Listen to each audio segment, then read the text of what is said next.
देखिए, आज शुरू करेंगे महिलाओं का कार्यस्थल पर लैंगिक उत्पीड़न निवारण प्रतिषेध एवं परितोषण अधिनियम 2013।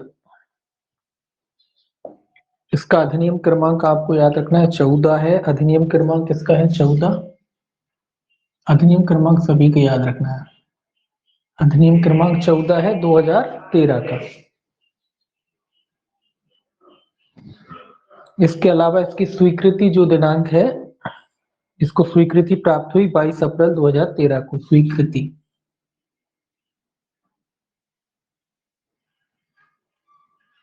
22 अप्रैल 2013 एवं प्रवर्तन की तिथि है 9 दिसंबर 2013।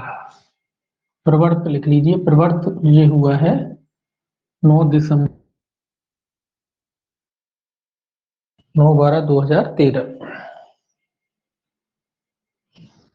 और विस्तार तो आप जानते हैं, विस्तार संपूर्ण भारत पर जो है इस अधिनियम का विस्तार है। ये कुछ चीजें हैं जो आपको नोट करनी है। इसके बाद इसकी परिभाषा है धारा 2 में। धारा 2 में जो है परिभाषाएं दी है। सबसे पहले जो है व्यथित महिला की परिभाषा दी है 2A में। 2A में आपकी व्यथित महिला की रहने दीजिए। चलिए 2A में जो है व्यथित महिला की परिभाषा दी है।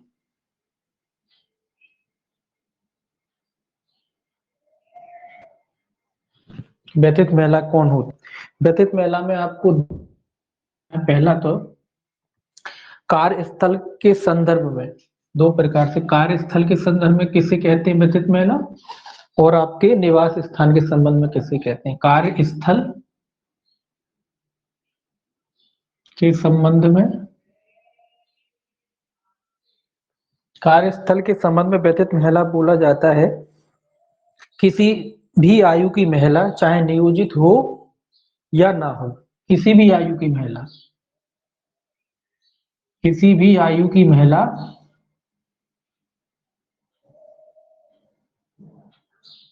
ये तो सिंपल है, किसी भी आयु की हो सकती है, आयु से कोई मतलब नहीं है यहाँ।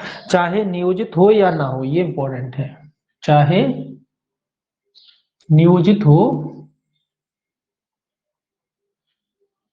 या ना हो, ये महत्वपूर्ण है। जरूरी नहीं कि नियोजित हो। नियोजन के अनुक्रम में ऐसी महिला जो नियोजित है वो तो आती है, जो नियोजित नहीं है वो भी आती है इसमें व्यथित महिला में, जो लैंगिक उत्पीड़न के किसी कार्य का अभिकथन करती है। जो लैंगिक उत्पीड़न के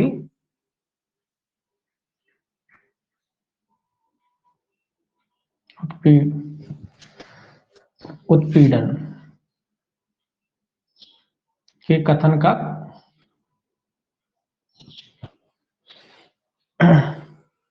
किसी कार्य के कथन का, उत्पीड़न के किसी कार्य के कथन का अभिकथन करती है।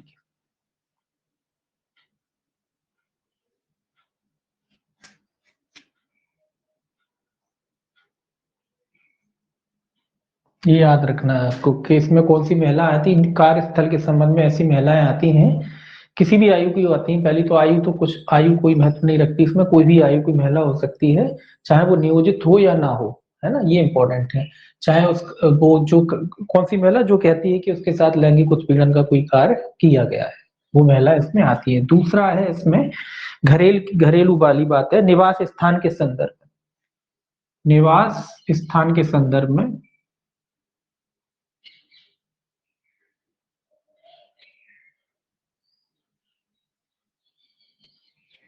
संदर्भ में या संबंध में एक ही बात है, चाहे संबंध लिख लीजिए चाहे संदर्भ लिख लीजिए। किसी भी आयु की महिला जो निवास स्थान में नियोजित है या नियोजित महिला है, किसी भी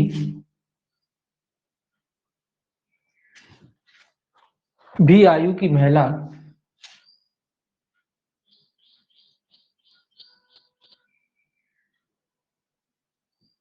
जो नियोजित हो। देखिए यहाँ नियोजन जरूरी है। घरेलू बात करें तो नियोजन जरूरी, मतलब जो घर में काम करने वाले लोग भाई वगैरह जो आपके आते हैं वो, तो नियोजन घरेलू स्तर में है। जो किसी भी आयु की महिला जो घर में नियोजित हो, यहाँ नियोजन जरूरी है घर में, और यहाँ नियोजन की कोई जरूरत नहीं है। ऊपर नियोज कार्यस्थल के संबंध में चाहे नियोजित हो या ना हो, इनमें दोनों में अंतर, नियोजन यहाँ दोनों क्यों रखा और यहाँ क्यों नहीं रखा? यहाँ ये इसीलिए रखा कि घर में भैया जब कोई नियोजित है नहीं, वो कैसे आ जाएगा आपके घर में, है ना।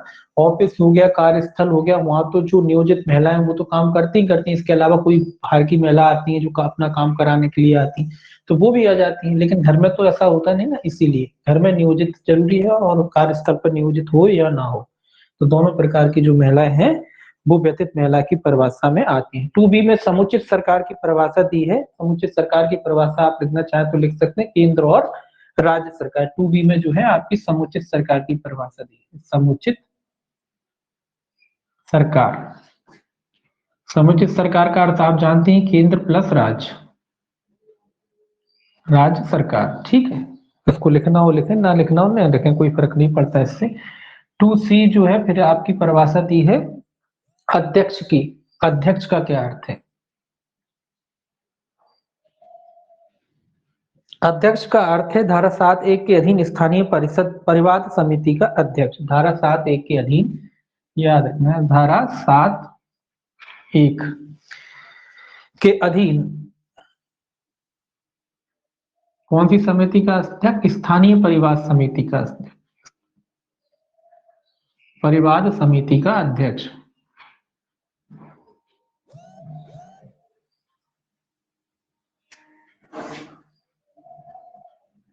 ये आपको याद रखना है कि स्थानीय परिवार समिति का जो है अध्यक्ष इसमें आता है।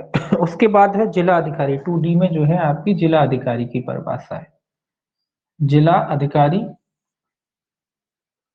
जिला अधिकारी का क्या अर्थ है? धारा 5 के अधीन, सेक्शन 5, धारा 5 के अधीन अधिसूचित अधिकारी। धारा 5 के अधीन अधिसूचित अधिकारी।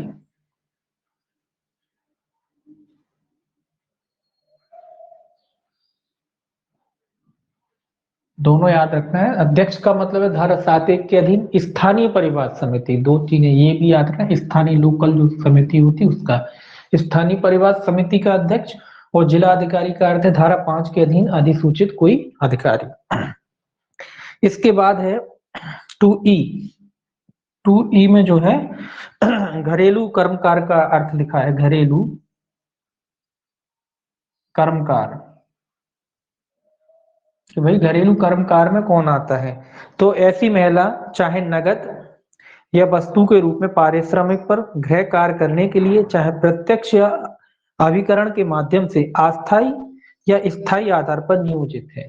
जो घर में काम करने आती है ना महिला, चाहे आप उसको पारिश्रम देखते हो, चाहे महिला हो, चाहे आप उसको नगद के रूप में कोई मतलब जो आप सेवा करती है तो नगद के रूप में पैसे का भुगतान करें या वस्तु के रूप में करें, या पारिश्रमिक पर गृह कार्य करने के लिए चाहे प्रत्यक्ष रूप से या फिर अभिकरण के माध्यम से अस्थायी या स्थायी आधार पर नियोजित है। तो ये लिखना है ऐसी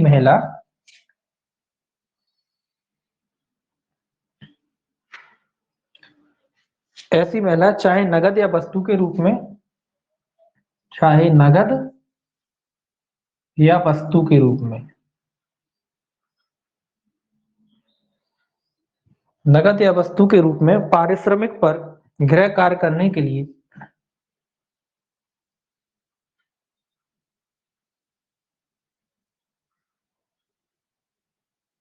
गृह कार्य करने के लिए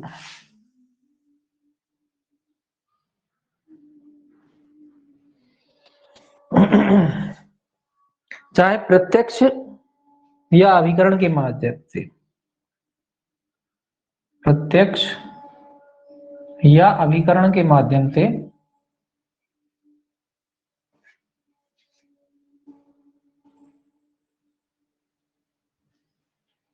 अस्थायी या स्थायी आधार पर नियोजित है।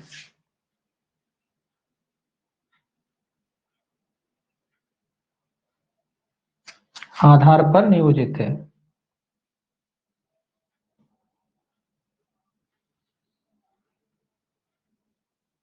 इसका मतलब है कि घर में जो काम करने वाली आपकी जो बाई वगैरह आती है वो, चाहे वो आप उसको नगद के रूप में भुगतान करते हो उसके पारिश्रमिक के रूप में, या कोई वस्तु के रूप में भुगतान करते हो, चाहे तो वो डायरेक्ट आपने खुद ने रख लिया हो जैसे रख लेते हैं, या फिर जो अभिकरण होता है उसके माध्यम से आपने उसको नियोजित किया हो, चाहे स्थायी रूप से नियोजित किया हो या कुछ समय के लिए टेम्परेरी नियुक्त किया हुआ आपने कि कुछ दिनों के लिए काम कराना है या स्थायी रूप से काम कराना जे, तो वो महिला काय में आती है, वो महिला जो है आपकी घरेलू कर्मकार की परिभाषा में आती है। ठीक है, अब आता है कर्मचारी। 2F जो है कर्मचारी की परिभाषा कहता है, 2F कर्मचारी के कर्मचारी कौन होते हैं? तो ऐसे व्यक्ति अभिप्रेत हैं जो किसी कार्यस्थल पर, ऐसे व्यक्ति अभिप्रेत हैं जो किसी कार्यस्थल पर या कार्यस्थल के संबंध में प्रत्यक्ष रूप से अभिकर्ता द्वारा, जिसके अंतर्गत ठेकेदार भी शामिल है, प्रधान नियोजक की जानकारी से या उसके बिना नियमित अस्थायी या दैनिक मजदूरी के आधार पर चाहे पारिश्रमिक पर या अन्यथा कार्य कर रहे हैं, इसमें सह कर्मकार भी शामिल है। तो ये कह रहे हैं कर्मचारियों में कौन कौन शामिल है, तो कर्मचारी में ऐसा व्यक्ति अभिप्रेत है, यहाँ लिखेंगे आप, ऐसा व्यक्ति अभिप्रेत है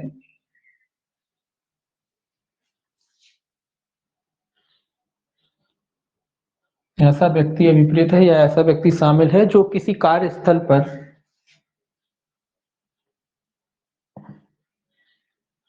कार्यस्थल पर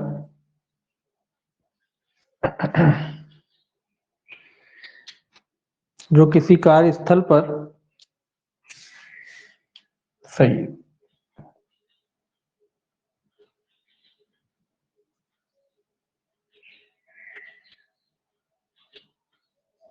जो किसी कार्यस्थल पर किसी कार्य के संबंध में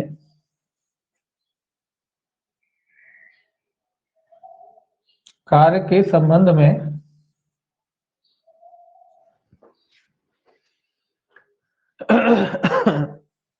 प्रत्यक्ष रूप से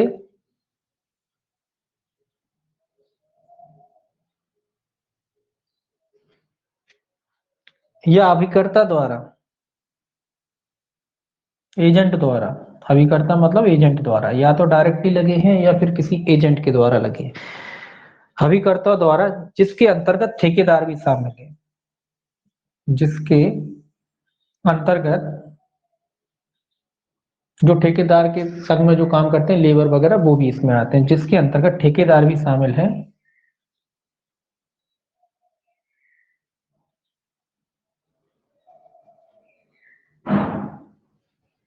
ठेकेदार भी शामिल है, प्रधान नियोजक की जानकारी से, जो भी इनका हेड नियोजक हो, प्रधान नियोजक की जानकारी से,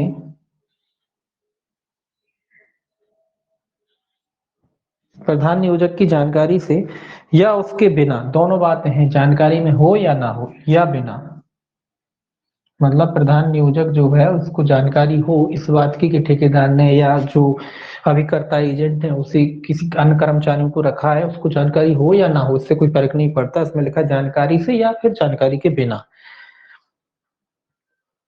या बिना नियमित अस्थायी या दैनिक मजदूरी के आधार, किसी भी प्रकार का हो सकता है, नियमित भी हो सकता है,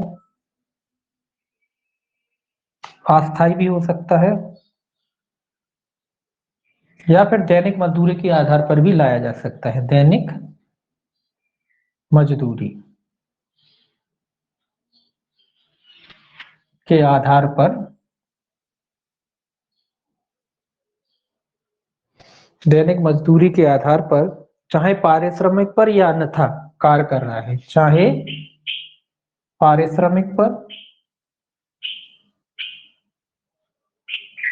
या अन्यथा कार्य कर रहा है, ये तो जानते हैं, तो चाहे पारिश्रमिक पर हो या अन्यथा कार्य कर रहा है, इसके अंतर्गत सह कर्मकार भी शामिल है, सह कर्मकार, सह कर्मकार भी शामिल है,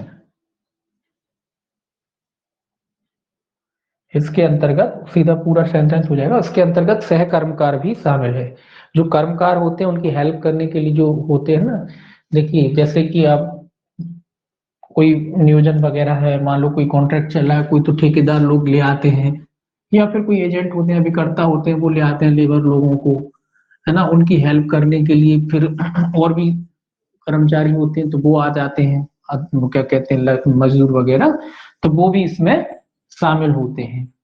जो मजदूर काम करते हैं वो तो होते ही होते हैं, इसके अलावा उनकी क्या कहते हैं, मदद करने के लिए, जैसे मान लीजिए कारीगर होता है, तो कारीगर घर बनाता है, घर बना रहा है, मान लो कोई बिल्डिंग बन रही है, तो उसकी मदद करने के लिए फिर लेबर भी लगता है, जो उसको उठा के सामान देता है, तो वो सब भी क्या है इसमें शामिल होते हैं, है ना, जो उनकी मदद करते हैं कर्मकारों की, वो भी इसमें जो है शामिल होते हैं। इसके बाद है आप में नियोजक। तो नियोजक की परिभाषा कहती है 2G, देखिए 2G में जो है नियोजक की परिभाषा दी है। नियोजक, नियोजक कहता है नियोजक में निम्न शामिल होते हैं। पहला है समुचित सरकार या स्थानीय प्राधिकरण का कोई विभाग, समुचित शब्द आएगा, समुचित सरकार या स्थानीय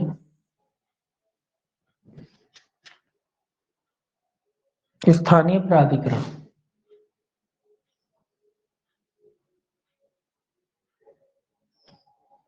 समुचित सरकार या स्थानीय प्राधिकरण का कोई विभाग,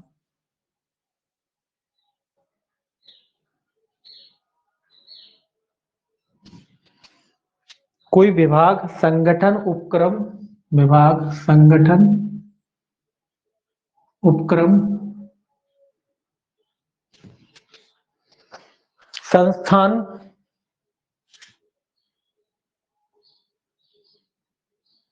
इसके अलावा कार्यालय आदि,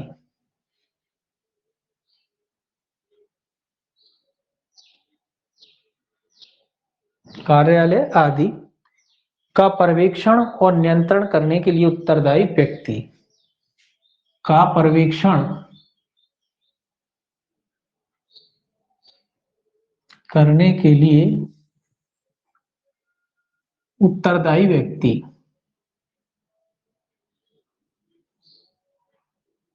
तो पहला कह रहा है कि भी कौन व्यक्ति आता है, समुचित सरकार हो सकती है, केंद्र या राज्य सरकार का कोई प्राधिकरण हो सकता है, या स्थानीय कोई प्राधिकरण हो सकता है, नगर पालिका, नगर निगम जैसा का कोई विभाग हो सकता है, संगठन हो सकता है, उपक्रम, संस्थान, मतलब कुछ भी हो सकता है, या कार्यालय हो सकता है आदि। उसका पर्यवेक्षण करने के लिए, ये इंपॉर्टेंट है, उसका पर्यवेक्षण करने के लिए जो उत्तरदायी व्यक्ति होता है वो नियोजक की परिभाषा में आता है। ठीक। दूसरा, ये पहला हो गया। दूसरा, वह व्यक्ति जो कर्मचारियों की बाबत संविदाजन्य बाध्यता का निर्वहन कर रहा है, वह व्यक्ति वह व्यक्ति जो कर्मचारियों की बाबत, जो कर्मचारियों की बाबत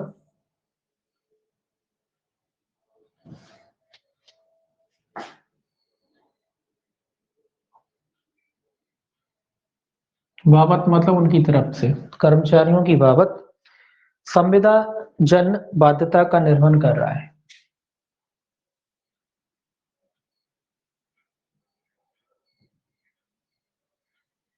बाध्यता का निर्वहन कर रहा है,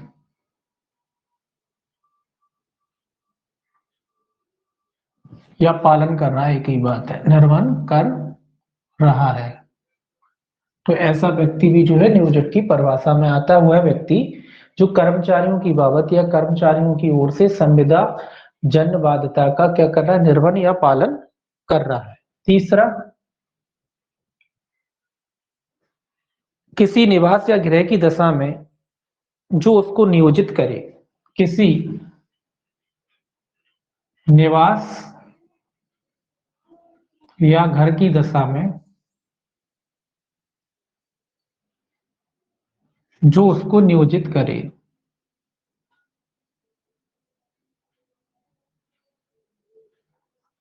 अगर घर की बात करें तो जो भी व्यक्ति नियोजित करेगा वो कौन की परिभाषा में आएगा, नियोजक की परिभाषा में आएगा।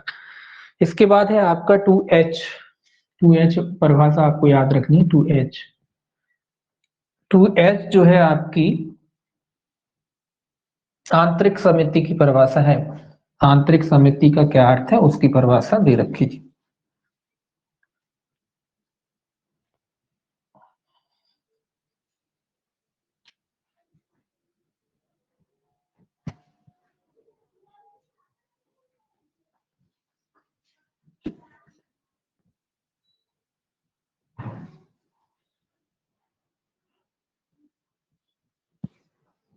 देखिए 2H में जो है आपकी आंतरिक समिति की परिभाषा दे रखी है। आंतरिक समिति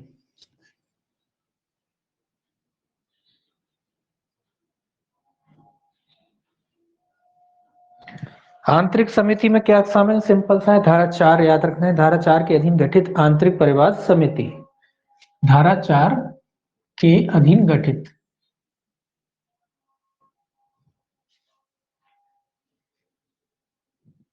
धारा 4 के अधीन गठित, बस बाकी पूरा सेंटेंस लिख सकते हैं, सेक्शन याद रखना है। धारा 4 के अधीन गठित जो है आपकी आंतरिक परिवार समिति। आंतरिक परिवार समिति का अर्थ क्या है, धारा 4 के अधीन गठित आंतरिक परिवार समिति। उसके बाद है 2I।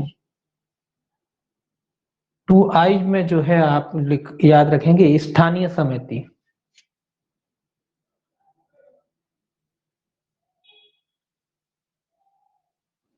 दोनों समितियां इंपॉर्टेंट है, इसमें आएंगी बार बार। स्थानीय समिति का अर्थ है धारा 6। धारा 6 याद रखना है, धारा 6 के अधीन गठित स्थानीय परिवार समिति, बस इतना याद रखना है। धारा 6 के अधीन गठित,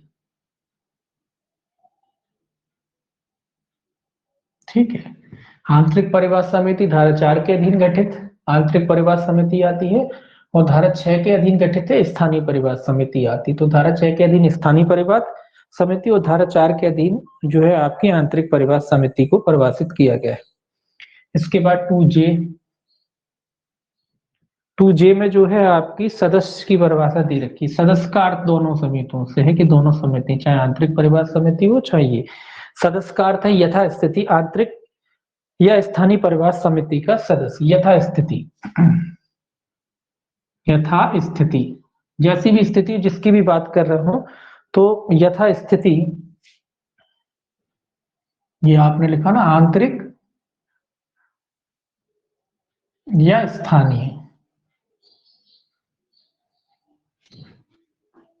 परिवार समिति का इस आंतरिक परिवार समिति का सदस्य।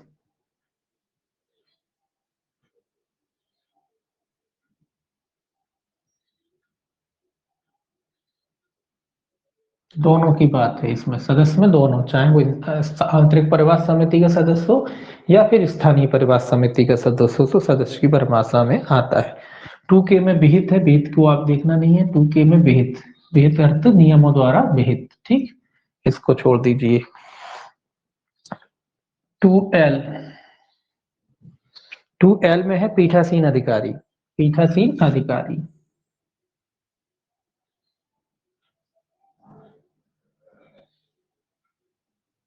पीठासीन अधिकारी का क्या अर्थ है? पीठासीन अधिकारी के लिए भी धारा 4 याद रखना है। धारा 4 की उपधारा 2, धारा 4 की उपधारा 2 के अधीन नाम निर्दिष्ट किया गया आंतरिक परिवार समिति का पीठासीन अधिकारी, ये याद रखना है।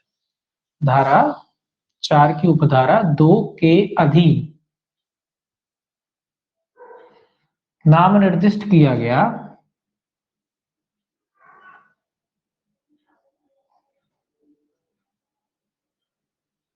कौन सी समिति का अध्यक्ष? आंतरिक परिवार समिति का अध्यक्ष, ये याद रखना है।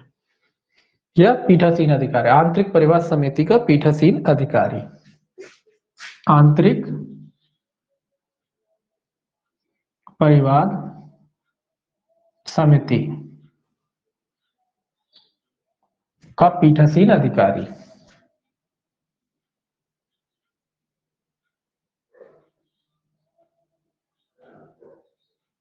ये भी सिंपल है वैसे।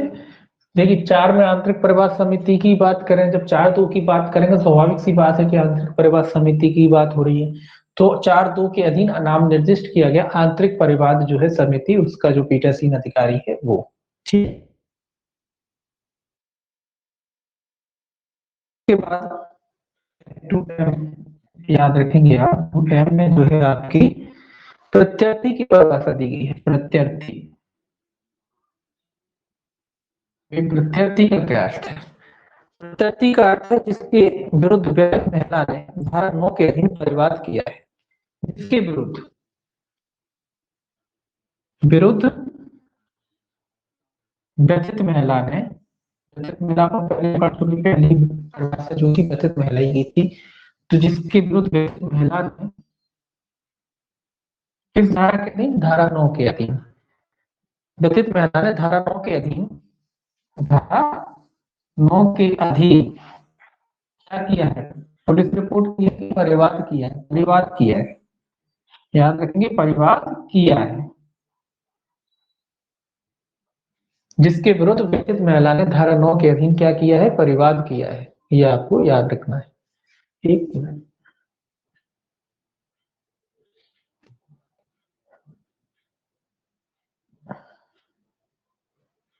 चलिए, जिसके विरुद्ध व्यथित महिला ने क्या किया है?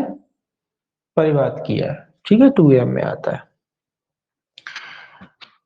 आपका जी प्रत्यर्थी हो गया। उसके बाद 2N में जो है आपका लैंगिक उत्पीड़न की परिभाषा दी है। 2N में क्या है? लैंगिक उत्पीड़न।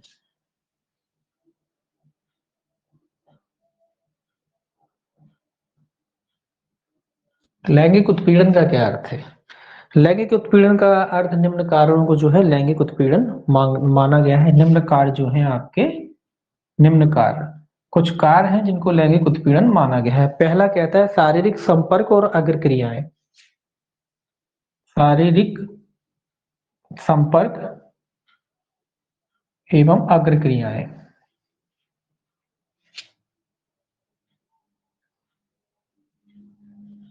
ये लैंगिक जो है कार्य की परिभाषा में, उत्पीड़न की परिभाषा में जो है आती है। दूसरा, लैंगिक स्वीकृति के लिए कोई मांग या अनुरोध। लैंगिक स्वीकृति के लिए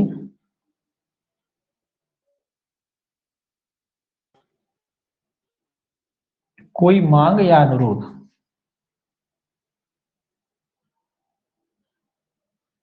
इसको भी जो है लैंगिक उत्पीड़न माना गया है। तीसरा, लैंगिक आभासी टिप्पणियां, ये भी लैंगिक जो है उत्पीड़न माना गया है। लैंगिक आभासी टिप्पणियां,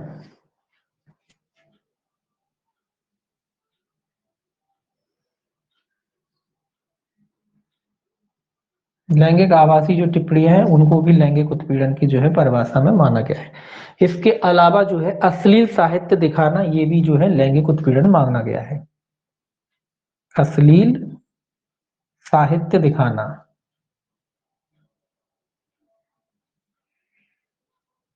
ये भी जो है आपका लैंगिक उत्पीड़न की जो है परिभाषा में आएगा। लास्ट है इसका, लैंगिक प्रकृति का अन्य कोई कार्य। लैंगिक प्रकृति का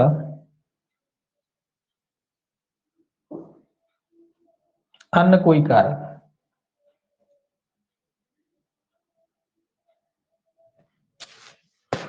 तो ये आपका जो है लैंगिक उत्पीड़न की परिभाषा में आते हैं। शारीरिक संपर्क एवं अग्रक्रियाएं, लैंगिक जो है स्वीकृति के लिए मांग वगैरह करना, ये भी जो है आपका जो है लैंगिक जो है उत्पीड़न की परिभाषा में आते हैं। इसके अलावा लैंगिक आभासी कोई टिप्पणी वगैरह जो करता है वो भी जो है लैंगिक उत्पीड़न की परिभाषा में आता है। इसके अलावा अश्लील साहित्य वगैरह दिखाना, ये भी जो है लैंगिक जो है उत्पीड़न की परिभाषा में आता है। इसके अलावा जो है अन्य कोई लैंगिक प्रकृति का कार्य हो सकते हैं, वो सब काय की परिभाषा में आते हैं, वो सब जो है लैंगिक उत्पीड़न की परिभाषा में आते हैं। अब देखिए, आपका है कार्यस्थल 2O, को याद रखेंगे बस आप, कार्यस्थल।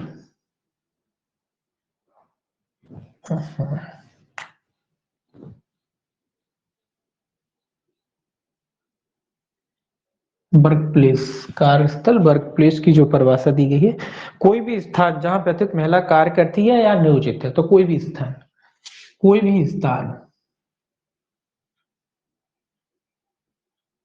कोई भी स्थान जहां व्यथित महिला कार्य करती है या नियोजित है, जहां व्यथित महिला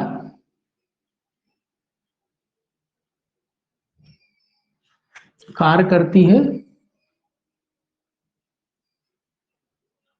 या नियोजित है, ये याद रखना है आपको। कोई भी स्थान हो सकता है जहां व्यथित महिला कार्य करती हो या फिर नियोजित हो ऐसा जो स्थान है जो आपका कार्यस्थल की परिभाषा में आता है। अब लास्ट याद रखना है आपको 2P। 2P याद रखना, असंगठित क्षेत्र। देखिए कुछ क्षेत्र तो संगठित होते हैं जो आप होते हैं, लेकिन असंगठित क्षेत्र होते हैं उनको क्या माना जाएगा? तो इसमें असंगठित क्षेत्र की, असंगठित क्षेत्र, ये भी इंपॉर्टेंट है कि भाई असंगठित क्षेत्र किसको माना जाएगा? ऐसा उद्यम या व्यक्तियों या कर्मकारों का निकाय, ऐसा, ये याद रखना आपको, ऐसा उद्यम, उद्यम मतलब व्यापार, ऐसा कोई व्यापार हो सकता है, उद्योग हो सकता है, या व्यक्तियों का निकाय, व्यक्तियों का निकाय, या व्यक्तियों या कर्मचारियों, व्यक्तियों या कर्मचारियों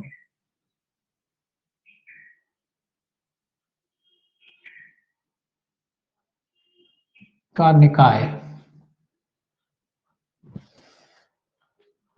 जहां कर्मकारों की संख्या 10 से कम, जहां कर्मकारों की संख्या, ये याद रखना है,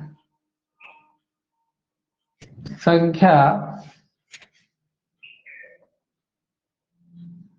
10 से कम है। ये एक पैमाना बना दिया कि भाई असंगठित क्षेत्र किसे माना जाएगा, मतलब छोटे स्तर के जो है, कोई ऑफिस हो सकते हैं, कोई कार्यालय हो सकते हैं, कोई व्यक्तियों का निकाय हो सकता है, संख्या कितनी होनी चाहिए? 10 से कम। तो उनको क्या माना जाएगा? उनको असंगठित क्षेत्र माना जाएगा। तो 10 से कम जहां संख्या हो कर्मचारी वगैरह की, ऐसा जो ऐसे जो स्थान है उनको क्या माना जाएगा? असंगठित क्षेत्र माना जाएगा, ये याद रखना है। इसके बाद परिभाषाएं कंप्लीट है। इसके बाद अपन देखेंगे धारा 3।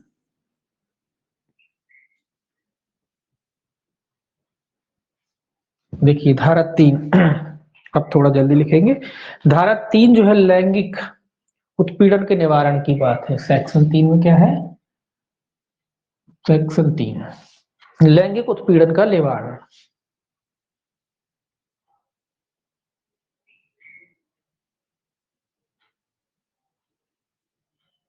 का निवारण, ठीक है। ये कहता है कोई भी महिला या कर्म महिला, कोई भी महिला कार्यस्थल पर लैंगिक उत्पीड़न के अधीन नहीं होगी। सिंपल सा याद रखना है, इस केवल सेक्शन याद रखेंगे तो भी चलेगा। इसमें कहता है कि कोई भी महिला जो है काम करती है अगर किसी भी स्थान पर या कोई भी कार्यस्थल पर, तो वो लैंगिक उत्पीड़न के अधीन नहीं होगी। कोशिश की जाएगी, मतलब कोशिश क्या की जाएगी, ये किया जाएगा कि वो लैंगिक उनका उत्पीड़न ना हो। तो यही कहता है धारा 3 की कोई भी महिला जो कार्यस्थल पर कार्य करती है वो लैंगिक उत्पीड़न के अधीन नहीं होगी। बस इतना लिखना है।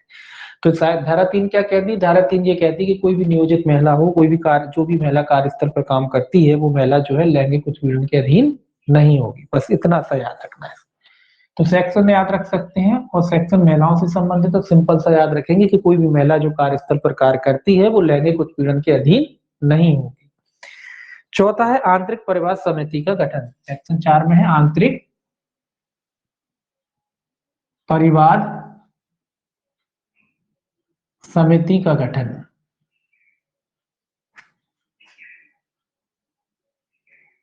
अपन ने पहले ही पढ़ा था प्रवासन की आंतरिक परिवार समिति कितने में? सेक्शन 4 में है।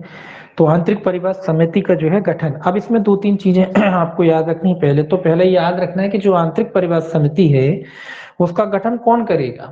जो आंतरिक परिवार समिति होती है उसका गठन कौन करेगा? तो प्रत्येक नियोजक आंतरिक परिवार समिति का गठन करेगा। प्रत्येक नियोजक,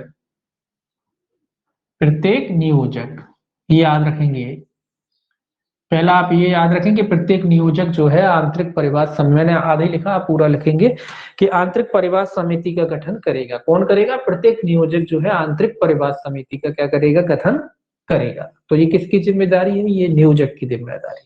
कुल मिला के ये समझ लीजिए कि आपका ऑफिस है, आप कहीं काम करते हैं, ऑफिस है, तो उस ऑफिस का जो इंचार्ज होता है उसकी जिम्मेदारी है कि वो हर ऑफिस जो जहां वो काम ऑफिस है उसका, वहां एक आंतरिक परिवार समिति का जो है गठन करे। नियोजक कौन है? उसका जो इंचार्ज होता है, जो उसकी मॉनिटरिंग करता है, जिसके अंडर में पूरा ऑफिस होता है वो, तो उसकी जिम्मेदारी है नियोजक की कि भैया जिसने आपको नौकरी पे रखा है, या कह लीजिए बॉस कह लीजिए आप, उसकी जिम्मेदारी है कि वो आपके जो है क्या करे, एक आंतरिक परिवार समिति का जो है अपने स्तर पर अपने ऑफिस के लिए कि भाई कोई महिला के साथ अगर अभद्रता होगी तो उसकी शिकायत परिवार कहाँ करेगी वो, तो एक बना लेगा, क्या बना लेगा, अपना आंतरिक परिवार समिति बना लेगा। तो ये किस जिम्मेदारी किसकी है, ये जिम्मेदारी नियोजक की है। तो सीधा याद रखें आप, याद करने के लिए कि आपके बॉस की जिम्मेदारी है, जहाँ आप काम करते हैं वहां के बॉस की जिम्मेदारी है, यानी वो कौन है, नियोजक हो गया ना। आपको नियोजित करने वाला कौन होता है, नियोजक। जो आपको नौकरी पे रखता है वो कौन है, नियोजक, है ना। तो उसकी जिम्मेदारी, नियोजक कौन हो गया, नियोजक बॉस हो गया। तो वो क्या करेगा, वो एक आंतरिक परिवार समिति का जो है गठन करेगा। दूसरा याद रखेंगे इसमें कि यदि एक से अधिक कार्यस्थल या यूनिटें हैं, वहां प्रत्येक में गठन किया जाएगा। अब बात आती है कि भाई एक ऑफिस नहीं, उनके तो 4 ऑफिस चलते हैं, 10 ऑफिस चलते हैं, तो जितने भी ऑफिस चलते हैं, जितनी भी यूनिट्स चलती हैं, उनमें सब में जो है आंतरिक परिवार समिति का गठन किया जाएगा, सभी में। इतना याद रखेंगे, सभी कार्यस्थलों पर या यूनिट कह लीजिए, यूनिटों पर क्या करा जाएगा, आंतरिक परिवार समिति का जो है गठन किया जाएगा। अगर एक से अधिक ऑफिस है इनकी तो सभी जगह जो है क्या किया जाएगा, आंतरिक परिवार समिति का गठन किया जाएगा। इंपॉर्टेंट पहला वाला है कि नियोजक करता है, आंतरिक परिवार समिति का गठन कौन करेगा, नियोजक करेगा। जितने भी कार्यालय होंगे, जितने भी ऑफिस होंगे, सब जगह जो है उसे आंतरिक परिवार समिति का जो है गठन करना पड़ेगा। अब बात आती है कि जो समिति जो होगी, आंतरिक परिवार समिति जो है, समिति किन किन से मिलकर बनेगी, भाई समिति बनेगी, सदस्य बनेंगे तो किन किन से बनकर मिलकर के जो है बनेगी। तो इसमें याद रखना, इसमें एक पीठासीन अधिकारी होगा, इसमें एक पीठासीन, एक कौन होगा, पीठासीन अधिकारी। पीठासीन अधिकारी मतलब एक हेड होगा इसका, समिति का एक उच्च अधिकारी होगा, हेड होगा। पीठासीन अधिकारी कौन होगा, वरिष्ठ स्तर की, वरिष्ठ स्तर की नियोजित महिला, वरिष्ठ स्तर की मतलब सबसे वरिष्ठ जो महिला हो उनके नियोजन अनुक्रम में कार्यालय में, वरिष्ठ स्तर की नियोजित महिला, वरिष्ठ स्तर की नियोजित महिला मतलब जो भी सीनियर महिला होगी उनके ऑफिस में, वो जो होगी इसकी कौन होगी, पीठासीन अधिकारी होगी। तो वरिष्ठ स्तर की जो नियोजित महिला है उसको नियुक्त, उस महिला। और मान लीजिए वरिष्ठ महिला उपलब्ध ना होने पर अन्य कार्यालयों और यूनिटों से नियुक्ति की जाएगी। अब ये तो पहला तो याद रखेंगे, जो वरिष्ठ स्तर मतलब ऑफिस में आपके जो भी सबसे सीनियर महिला होगी, जो जो समिति बनेगी उसको क्या, उस महिला को क्या बना दिया जाएगा, उसको पीठासीन अधिकारी जो है बना दिया जाएगा। और मान लीजिए किसी कार्यालय में महिला नहीं है तो फिर क्या करेंगे, वरिष्ठ स्तर की कोई महिला नहीं है तो मान लो इनकी और भी यूनिट्स हैं और भी ऑफिस है, तो वहां से वहां पर जो भी वरिष्ठ स्तर की होगी उस महिला को जो है क्या बना दिया जाएगा, उसको पीठासीन अधिकारी बना दिया जाएगा। अन्य कार्यालयों की यूनिट वगैरह हैं उनसे लेकर के किसी महिला को, अगर मान लो उनके ऑफिस में नहीं है, उनमें 4 ऑफिस चलते हैं लेकिन उस ऑफिस में नहीं है जहाँ समिति गठित हो रही, तो अन्य ऑफिस की जो भी वरिष्ठ महिला होगी उसको जो है पीठासीन अधिकारी बना दिया जाएगा। अब बात आती है कि भाई उनके पूरे जितने कार्यालय वहां कोई भी महिला नहीं है, मतलब वहां भी कोई वरिष्ठ महिला नहीं है, तो क्या करा जाएगा। पहला तो कह रहा उनको ऑफिस से बना दिया जाएगा, दूसरा कह रहा ऑफिस में नहीं है तो दूसरे जो ऑफिस वगैरह है वहां की जो वरिष्ठ महिला होगी उसको बना दिया जाएगा। अब ये कह रहा है कि भाई वहां भी नहीं है तो फिर क्या करेंगे, तो फिर अन्य कार्यालय वगैरह होते हैं, फिर अन्य क्या कहते हैं, यूनिट और अन्य कार्यालय में ना, तो अन्य विभाग या संगठनों से नियुक्ति की जाए। फिर अन्य विभाग या संगठनों से, ये तब है जब कहीं भी महिला नहीं हो, उनके कार्यालय वगैरह किसी में ना हो, तो फिर अन्य विभाग जो होते हैं या अन्य कोई संगठन होते हैं, फिर उनसे जो है एक महिला को नियुक्त किया जाएगा। ये लास्ट की कंडीशन है कि जब उनके कार्यालय वगैरह में कोई महिला ही नहीं हो, तो अन्य विभाग हो सकते हैं या फिर अन्य कोई संगठन वगैरह हो सकते हैं, उनकी महिलाओं को जो है वरिष्ठ जो है पीठासीन अधिकारी के रूप में नियुक्त किया जाएगा। ठीक है। अब बात आती है कि सदस्य, इसमें 2 सदस्य होते हैं, एक तो जो पीठासीन अधिकारी हो गया, 2 सदस्य होते हैं, 2 इसमें सदस्य होंगे। कितने सदस्य होंगे, 2। 2 सदस्य होते हैं जो महिला समस्या के प्रति प्रतिबद्ध हैं तथा समाज सुधार का अनुभव रखते हैं, ये तो कॉमन बात है। तो 2 ऐसे सदस्यों को इसमें जो है नियुक्त किया जाता है जो महिलाओं संबंधी कुल मिला के कार्य करते हो या महिलाओं के सुधार के कार्य में लगे हुए हों या समाज के सुधार के कार्य में लगे हुए हों और दो उनको अनुभव हो इस बात का, तो ऐसे 2 सदस्यों को भी जो इसमें चुना जाएगा। कैसे सदस्यों को? जो महिला समस्या, जो महिलाओं से संबंधित समस्या के कार्यों में लगे हुए हैं या समाज सुधार के कार्य में लगे हुए हैं, ऐसे 2 सदस्यों को चुना जाएगा। समिति बनेगी ना। और इसके अलावा एक अन्य सदस्य और होगा, इसमें एक सदस्य और चुना जाएगा। 2 सदस्य ये होगा, एक सदस्य, ये 2 सदस्य तो एक तरीके से सामाजिक जो है कार्यकर्ता हो गए, है ना, उन लोगों को चुन लिया जाएगा। एक सदस्य जो है गैर सरकारी संगठनों से भी चुना जाएगा। गैर सरकारी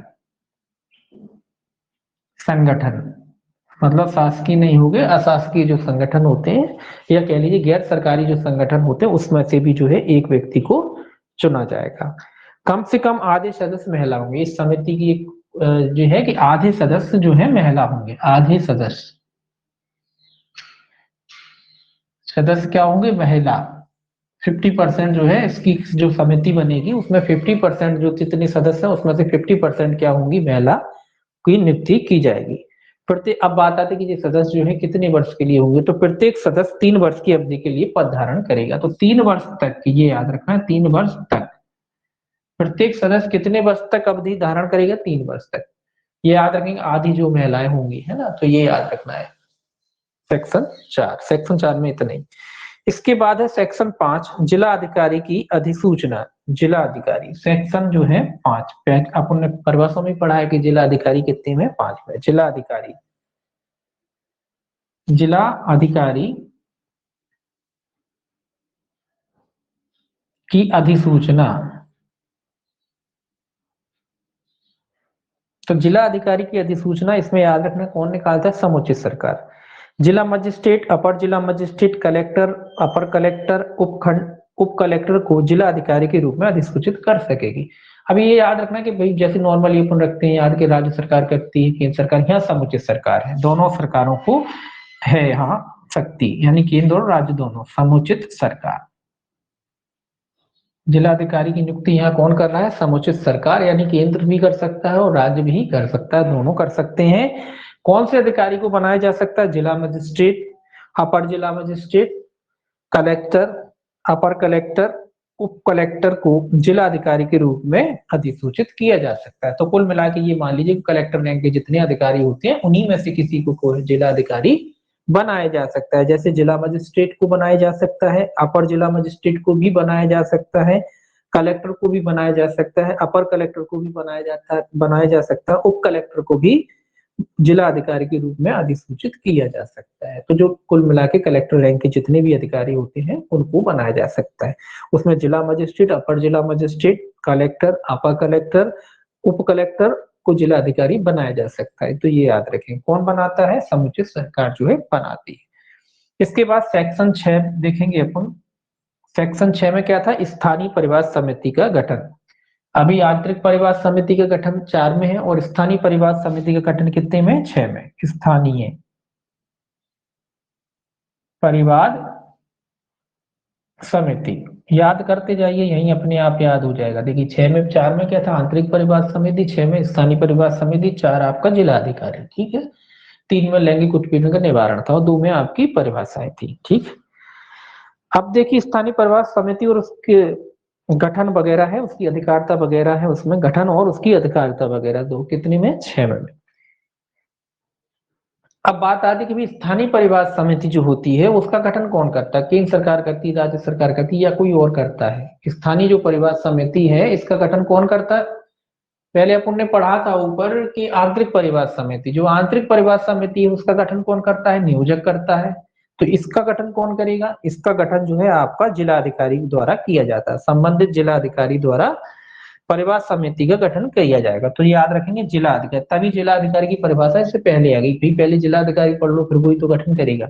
तो जिला अधिकारी, जिला अधिकारी द्वारा, ये याद रखना है। स्थानीय परिवार समिति जो लोकल, जो स्थानीय परिवार समिति होती है मतलब पूरे जिले की होती है, तो स्थानीय लोकल एरिया की होती है, जहाँ कोई भी पीड़ित महिला जो भी नियोजित है वो शिकायत कर सकती है। तो जब जिले की बात आएगी तो जिला अधिकारी करेगा, है ना। लोकल एरिया आपका जिला पूरा एक लोकल एरिया हो जाता है ना, तो वहां कौन करता है? आपका जिला अधिकारी करता है। और आपके ऑफिस की बात करें तो आपका जो नियोजक है वो करता है।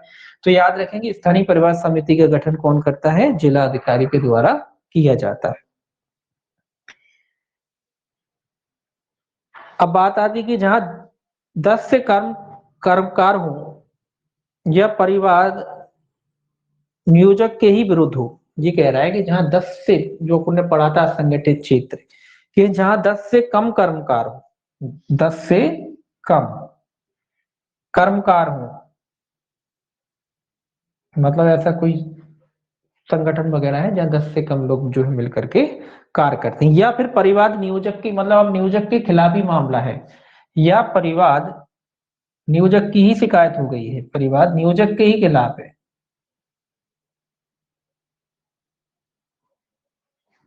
खिलाफ है, मतलब जिस जो नियोजक था उसी की शिकायत हो गई है। ठीक है, तो परिवाद प्राप्त होने पर 7 दिन के भीतर मामला स्थानीय परिवार समिति को भेजा जाएगा। याद रखेंगे, अगर 10 से कम कर्मकार हैं या परिवाद नियोजक के ही विरुद्ध है तो कितने दिन, परिवाद प्राप्त होने पर, शिकायत प्राप्त होने पर, यानी परिवाद प्राप्त होने पर मामला कहां भेजा जाएगा, मामला जो है आपका स्थानीय परिवार समिति को भेजा जाएगा। स्थानीय परिवार समिति को भेजा जाएगा कितने दिन के भीतर, 7 दिन के भीतर, 7 दिन, ये इंपॉर्टेंट है, के भीतर। फिर कहां भेजा जाएगा मामला, स्थानीय परिवार समिति, स्थानीय परिवार समिति।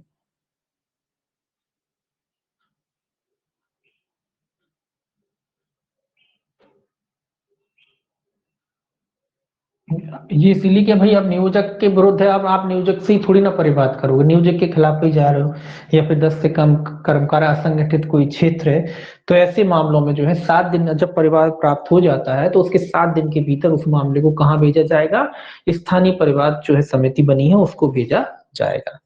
अगला याद रखना है कि मामला अंतरण करने के लिए जिला अधिकारी द्वारा एक नोडल नियुक्त किया जाएगा। एक नोडल, जिला मामला अंतरित करने के लिए जिला अधिकारी द्वारा क्या नियुक्त किया जाएगा, एक नोडल जो है नियुक्त किया जाएगा। बस इतना याद रखें, जिला अधिकारी जो मामलों को अंतरण के लिए क्या नियुक्त करेगा, एक नोडल जो है नियुक्त करेगा। नोडल मतलब वही जो मामलों को अंतरण करने के लिए बनाया जाएगा, जो मामलों को अंतरित करेगा, तो एक नोडल जो है नियुक्त किया जाएगा किसके द्वारा, जिला अधिकारी के द्वारा, मामलों के अंतरण के लिए। ठीक है, ये हो गया आपका सेक्शन 6। इसमें केवल इतनी याद रखना है आपको, 7 दिन की अवधि याद रखनी है, और ये याद रखना है कि भाई 10 दिन, 10 से कम कर्मचारी हो या फिर नियोजक के विरुद्ध ही जो मामला हो, तो मामला कहाँ भेजा जाएगा, स्थानीय परिवार समिति को जो है मामला भेजा जाता है। कितने दिन के भीतर भेजा जाता है, 7 दिन के भीतर जो है मामले को रेफर कर दिया जाता है या भेज दिया जाता है, ये याद रखना है आपको। इसके बाद है धारा 7, स्थानीय परिवार समिति की संरचना, कालावधि और अन्य निबंधन वगैरह शर्तें वगैरह हैं, दी हैं धारा 7। धारा 7 में क्या दे रखा है, धारा 7 में दे रखा है स्थानीय परिवार समिति की संरचना, कालावधि और अन्य निबंधन वगैरह शर्तें। तो निम्न सदस्यों से पहले तो याद रखेंगे कि स्थानीय परिवार समिति की जो है निम्न लोगों से मिलकर बनती। इसमें भी जो है एक अध्यक्ष होता है, जैसे वहां होता है यहाँ भी एक अध्यक्ष होता है। अध्यक्ष सामाजिक कार्य एवं महिलाओं की समस्याओं के प्रति प्रतिबद्ध होता है, ऐसा व्यक्ति को बनाया जाता है अध्यक्ष। अध्यक्ष किसको बनाया जाता है, जो सामाजिक कार्यों से जुड़ा हुआ व्यक्ति हो, या महिलाओं संबंधी किसी कार्य, जो समस्या होती है महिलाओं संबंधी जो कार्य होते हैं, या कह लीजिए महिला हितों से जुड़ा हुआ व्यक्ति होता है, सामाजिक कार्यकर्ता होता है, उसको क्या बनाया जाता है, उसको अध्यक्ष इसका बनाया जाता है। इसके अलावा इसमें एक सदस्य भी होता है जो कार्यरत महिला, जो ब्लॉक, तालुक, तहसील वर्ग या नगर पालिका में नियोजित हो। तो इसमें एक सदस्य महिला भी होती है। वो कौन हो सकता है, वो कार्यरत कोई महिला, मतलब जो नौकरी कर रही है महिला, उसमें से एक चुना जाता है। जो कार्यरत महिलाएं होती, कामकाजी जो महिलाएं होती, उनमें से चुना जाता है। तो कौन कौन सी, जो ब्लॉक स्तर पे काम कर रही हो, या ब्लॉक स्तर पे हो, या फिर तालुक स्तर पे काम कर रही हो, या फिर तहसील में काम कर रही हो, वार्ड में काम कर रही हो, या फिर नगर पालिका में नियोजित हो, तो उनमें से कोई एक महिला को जो है इसके सदस्य के रूप में रखा जा सकता है। इसके अलावा इसमें 2 सदस्य और होते हैं, जिसमें से एक महिला होगी और एक सदस्य के पास विधिक योग्यता होगी। तो इसमें 2 सदस्य और होते हैं, जिसमें से एक महिला को नियुक्त किया जाता है और एक ऐसे व्यक्ति को नियुक्त किया जाता है जिसे विधि का ज्ञान हो, विधिक योग्यता रखता हो। तो एक तो महिला कर्मचारियों में से सदस्य हो गई, और 2 जो सदस्य होते हैं उसमें से एक तो कोई भी हो सकते हैं। एक जो है महिला को चुन लिया जाता है, किसी महिला को, और एक ऐसे व्यक्ति को चुन लिया जाता है जिसे लॉ का ज्ञान हो, या कह लीजिए जो वकालत वगैरह जानता हो, उस व्यक्ति को चुना जाता है। हालांकि विधिक योग्यता लिखा है, विधिक योग्यता नॉर्मली वकालती को कहते हैं, तो जो विधिक योग्यता रखता हो, जानकारी रखता हो, उसको। अगला कहता है पदेन सदस्य, इसमें कौन होते हैं? पदेन सदस्य का मतलब होता है जो पद पे रहते हुए, जो भी पद पे होगा वो पदेन सदस्य माना जाता है। तो समाज कल्याण या महिला एवं बाल विकास में संव्यवहार करने वाला अधिकारी, जो इसका कौन होता है? पदेन सदस्य। देखिए महिला और बाल विकास जो विभाग होता है वो महिलाओं और बच्चों से जुड़ा हुआ ही विभाग है। तो इसका जो पदेन अधिकारी होता है, यानी सीएमओ कहते, कह लीजिए आप, नॉर्मल में अपन सीएमओ कहते हैं। तो इनका जो पदेन अधिकारी होता है, जो इसका जो अधिकारी होता है वो क्या होता है? इसका पदेन जो है सदस्य होता है, मतलब जो भी सीएमओ होगा वो उसका पदेन सदस्य माना जाएगा। कौन से विभाग का? समाज कल्याण या महिला एवं बाल विकास विभाग जो होता है उसका जो अधिकारी होता है वो उसका पदेन सदस्य होता है। इसमें भी जो अध्यक्ष और सदस्य होते हैं उनका जो कार्यकाल कितना होता है? 3 साल। तो 3 साल वहां भी होता है, यहाँ भी होता है, तो कोई दिक्कत नहीं, दोनों में सेम कार्यकाल है। वहां भी 3 साल होता है और यहाँ भी 3 साल जो है कार्यकाल होता है। इसमें कोई खास इंपॉर्टेंट नहीं है, अवधि ही है इंपॉर्टेंट। अध्यक्ष जरूर आप याद रख सकते हैं कि भी सामाजिक कार्य और महिलाओं से जुड़ा हुआ जो व्यक्ति होगा उसको बनाया जाएगा। ठीक। धारा 8 है अनुदान और संपरीक्षा। धारा 8 है अनुदान। धारा 8 जो है आपकी अनुदान से संबंधित है, अनुदान और संपरीक्षा। अनुदान और संपरीक्षा, तो अनुदान वगैरह संपरीक्षा वगैरह कौन करता है, कौन देता है? वही यथास्थिति केंद्र एवं राज्य सरकार धनराशियों और अनुदान देगी। बस इतना याद रखें, अनुदान कौन दे सकता है? केंद्र और राज्य सरकार। यथास्थिति अपने अपने हिसाब से जो है केंद्र और राज्य सरकार जो है इन समिति वगैरह जो बने हुए हैं उनकी मदद के लिए पैसों का जो है व्यवस्था करती है। तो कौन करता है? केंद्र और राज्य सरकार। तो इसमें भी कुछ याद नहीं रखना, हेडिंग जो है याद रखना, बस इतना याद रखना, दोनों सरकारें देती हैं, केंद्र और राज्य दोनों देता है। 9 याद रखना है, सेक्शन 9 लैंगिक उत्पीड़न का परिवार। सेक्शन 9 लैंगिक, ये इंपॉर्टेंट सेक्शन है, लैंगिक उत्पीड़न का परिवार।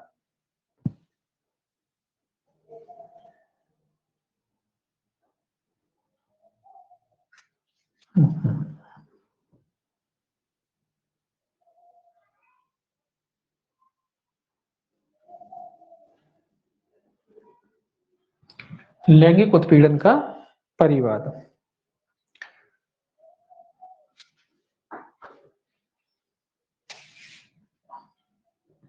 लैंगिक उत्पीड़न का परिवाद, देखिए लैंगिक उत्पीड़न का परिवाद व्यथित महिला।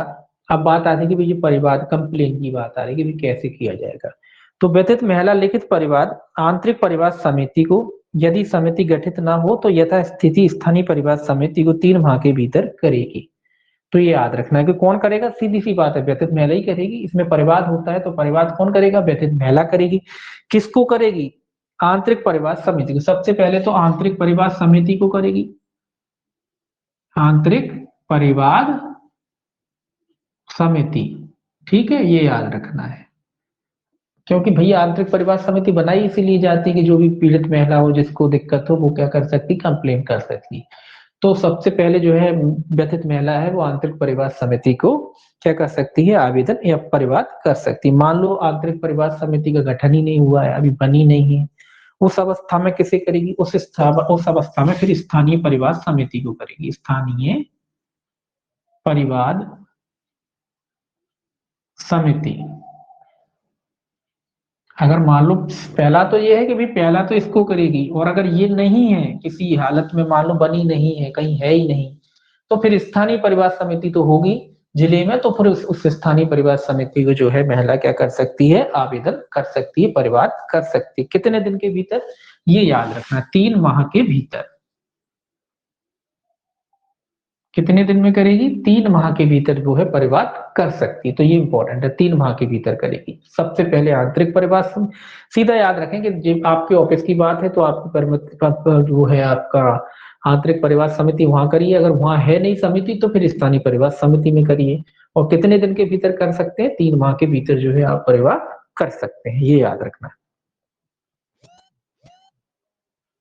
अब बात आती है कि मान लो आंतरिक परिवार समिति है या स्थानीय परिवार समिति, जैसी भी स्थिति जहां भी आपने शिकायत की है, अगर इनको लगता है कि भाई 3 माह की अवधि जो है कम है, तो ये 3 माह की जो है अवधि का और विस्तार कर सकते हैं, 3 माह और बढ़ा सकते हैं, 3 माह बढ़ा सकते हैं। कौन बढ़ा सकते हैं? यही समिति वाले। आंतरिक परिवार समिति है या स्थानीय परिवार समिति है, यथास्थिति जैसी भी अवधि हो, जैसी भी स्थिति हो, उक्त अवधि को 3 माह के लिए विस्तारित कर सकते हैं। अगर उन्हें लगता है कि भाई जो महिला है 3 माह कोई वजह उचित थी जिस वजह से वो है परिवाद नहीं कर पाई, तो वो 3 माह के लिए और अवधि बढ़ा सकते हैं। कौन बढ़ा सकता है? आंतरिक परिवार समिति या स्थानीय परिवार समिति। मतलब जहां भी शिकायत कंप्लेन की है वो दोनों में से 3 माह की अवधि और के लिए और बढ़ाया जा सकता है। अब बात आती है अपने यहाँ, तो अपने आपने देखा कि भाई परिवाद कौन करेगा? व्यथित महिला करेगी, व्यथित महिला करेगी, है ना। परिवाद कौन करेगा? व्यथित महिला। व्यथित महिला ही परिवाद करेगी, है ना।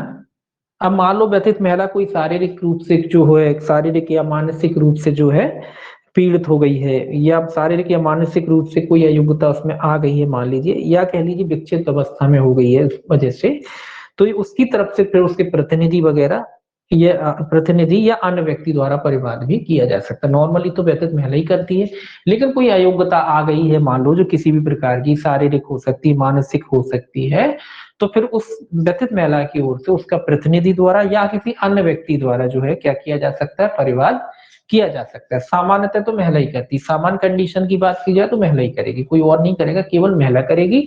और अगर कोई अन्य ऐसी स्थिति है, अपवादित कह लीजिए स्थिति, जहाँ शारीरिक और मानसिक उसे पीड़ा हुई है, तो उस स्थिति में जो है फिर उसके जो प्रतिनिधि हैं या कोई अन्य व्यक्ति है वो उसकी तरफ से परिवाद कंप्लेन फाइल कर सकता है।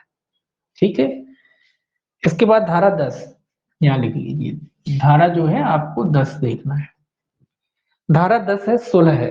अब जो भाई बीच में राजीनामे की बात हो रही, भाई ये सुलह है, अभी परिवाद कर देगी तो क्या होगा? सुलह होगी, जो जिसके विरुद्ध किया वो कोशिश करेगा, वही चीज इसमें है। धारा 10 में सुलह की बात है।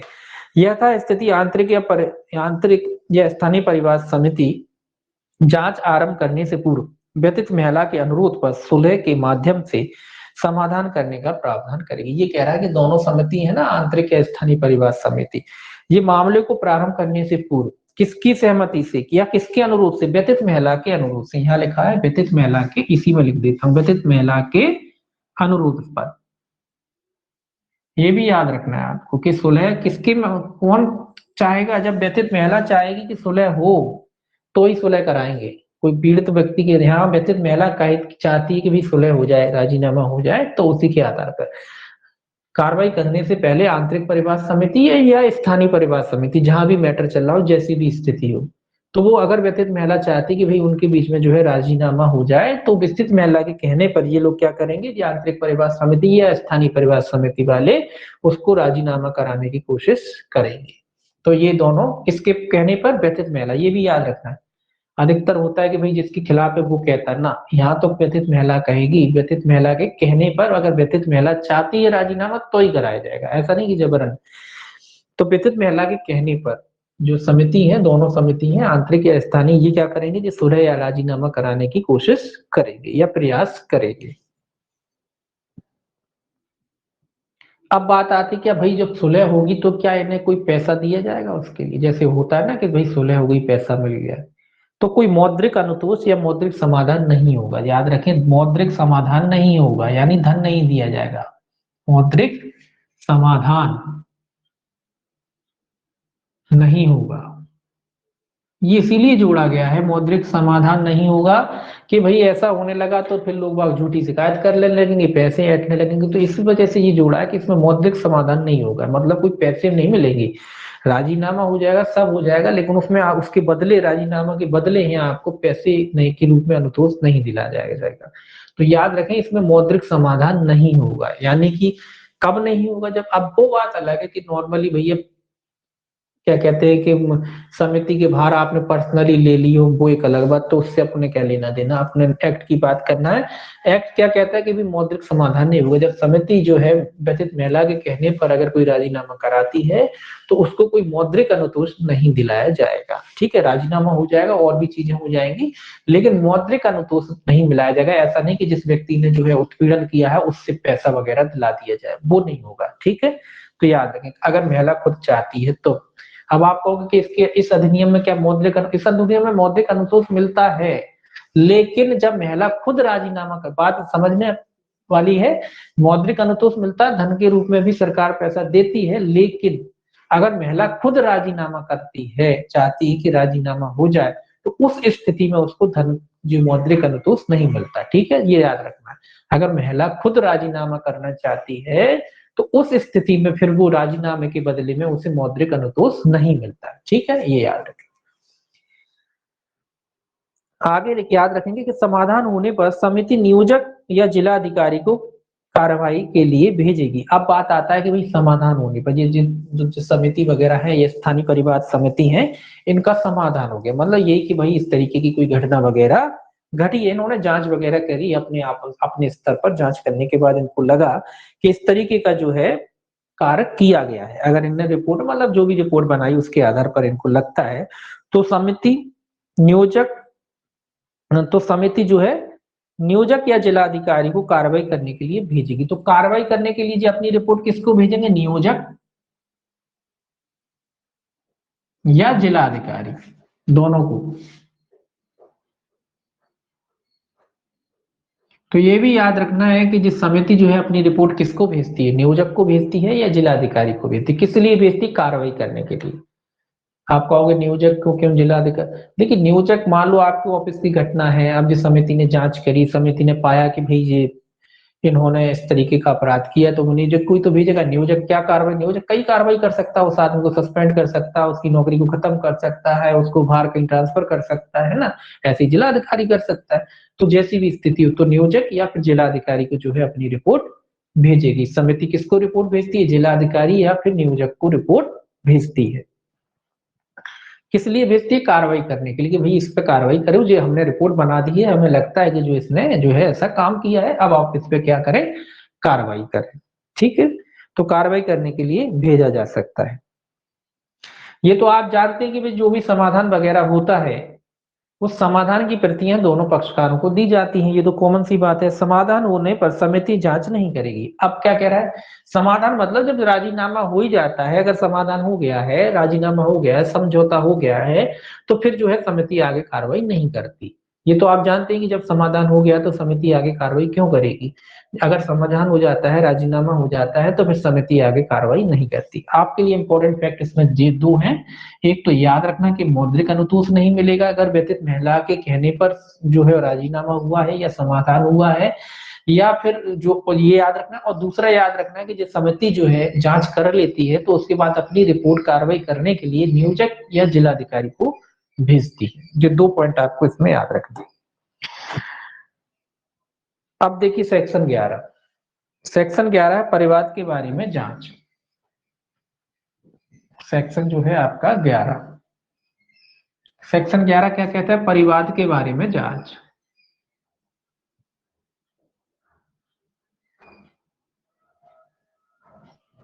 ये याद रखना कि भाई परिवाद के बारे में जो है जांच। इसमें याद रखना है कि समिति सेवा नियमों के अनुसार परिवाद की जांच करेगी। यदि प्रथम दृष्टया मामला विद्यमान होने पर भारतीय दंड संहिता की धारा 509 एवं अधिनियम के अनुसार मामला पंजीबद्ध करने के लिए 7 दिन के भीतर पुलिस को परिवाद करेगी और जांच 90 दिन के भीतर पूरी की जाएगी। ये याद रखेंगे। क्या कह रहा है भाई कि आंतर परिवाद समिति की जो जांच क्या करती है, जांच कैसे करेगी, तो ये कहती है सेवा नियमों के अनुसार। देखिए हर जो सेवा नियम, अब आप कहोगे भाई सेवा नियम, सेवा नियम सब जानते हैं। सेवा नियम जब आप किसी जगह काम करते हो तो एक रेगुलेशन होते हैं, रूलिंग होती है वहां की, जिन्हें विभागीय नियम कहा जाता है। तो जो विभाग के नियम होंगे आपके, विभाग या कह लीजिए विभागीय कार्रवाई की जाएगी। विभाग में जो भी आपके नियम रूल बुक होती है, उसमें जो भी नियम होते हैं, उनके अनुसार जो है उस व्यक्ति के विरुद्ध क्या की जाएगी, कार्रवाई की जाएगी विभाग के अनुसार। तो इनके विभाग के अनुसार समिति सेवा नियमों के अनुसार परिवाद की जांच करेगी। क्या करेगी, परिवाद जो भी कंप्लेन किया है, तो सबसे पहले तो विभागीय कार्रवाई होगी जो होती है नॉर्मली। तो विभागीय कार्रवाई की जाएगी, कुल मिला के विभागीय जांच होगी। तो विभागीय जांच होने के बाद अगर उनको लगता है, कैसा विभागीय जांच, सीधा याद रखेंगे विभागीय जांच। जब विभागीय जांच समिति करती हो और विभागीय जांच होने के बाद समिति को लगता है कि प्रथम दृष्टया मामला बनता है, उनको लगता है कि नहीं ऐसा घटना घटित हुई है, तो फिर वो क्या करेगी समिति, जो भी परिस्थिति हो, विद्यमान परिस्थिति होने पर भारतीय दंड संहिता की धारा यानी आईपीसी लिख लीजिए सीधा, आईपीसी की धारा 509 सेक्शन 509 ये याद रखना है। एवं अधिनियम के अनुसार यानी ये अधिनियम एवं अधिनियम, ये जो अधिनियम है अधिनियम के अनुसार क्या करेगी, पुलिस को जो है परिवाद दाखिल करेगी। अनुसार मामला पंजीबद्ध करने के लिए 7 दिन के भीतर पुलिस को परिवाद करेगी। 7 दिन के भीतर क्या करेगी, पुलिस को परिवाद करेगी।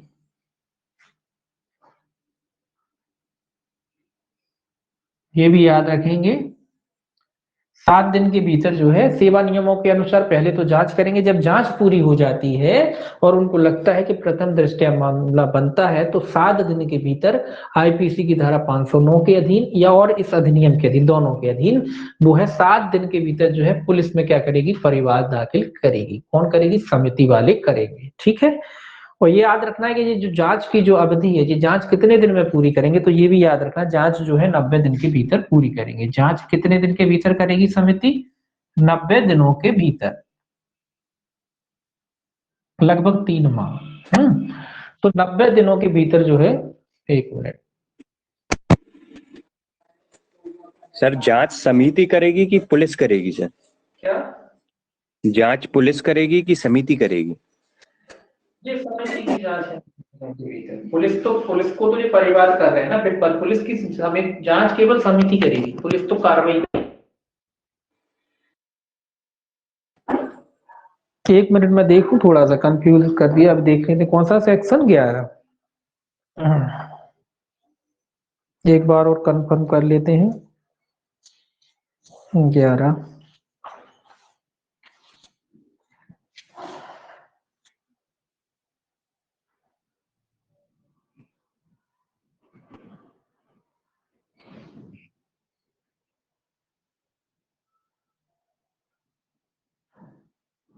समिति ही करेगी, उपधारा 1 के अधीन समिति की ही लिए है जांच, पुलिस के लिए नहीं, समिति करेगी। 90 दिन के भीतर जो भी है कार्रवाई की जाएगी और उनको सिविल वगैरह न्यायालय वगैरह माना जाएगा, ऐसा है उसमें। तो जांच जो है 90 दिन के भीतर पूरी की जाएगी। सेक्शन जो है 12 देखिए, ये कहता है जांच के लंबित रहने के दौरान जो है कार्रवाई। सेक्शन जो है आपका 12, सेक्शन 12 कह रहा है जांच के लंबित रहने के दौरान कार्रवाई। जांच के लंबित रहने के दौरान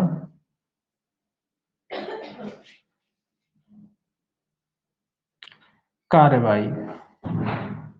देखिए जांच तो पुलिस करती ही नहीं है, पहली बात तो जांच शब्द आ गया तो पुलिस का रोल ही खत्म हो गया। पुलिस तो इन्वेस्टिगेशन करेगी, जांच नहीं करती पुलिस, है ना। जांच शब्द आया है ना, तो पुलिस तो काम है ही नहीं जांच करना, पुलिस तो इन्वेस्टिगेशन करती है, जांच नहीं करती, है ना। तो क्लियर है कि पुलिस नहीं है ना।